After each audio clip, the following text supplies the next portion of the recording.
I think maybe you do both. I think you might want to listen. There's nothing wrong with listening.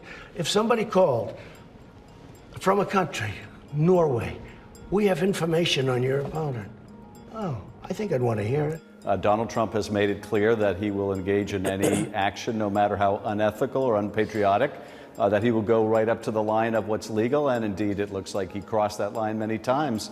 I think it's going to be absolutely necessary both to require disclosure of those kind of foreign contacts, particularly with a hostile foreign power, but also to make it clear in terms of campaign law that if you get opposition research from a foreign government, that's something of value that needs to be reported.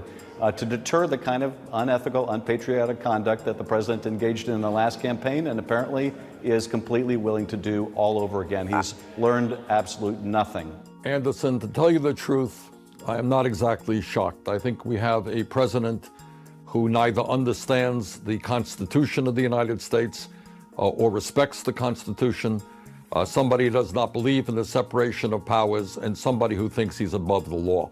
I mean, that is why I believe the House should begin impeachment inquiries on Trump. So no, I'm not shocked.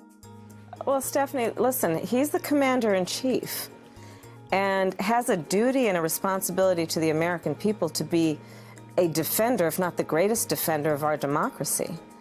But to quite the contrary, what we hear tonight is that he is yet again open to the idea of working with foreign governments to undermine the integrity of our election system. It's outrageous, and it tells me the guy just doesn't understand the job and can't do it very well.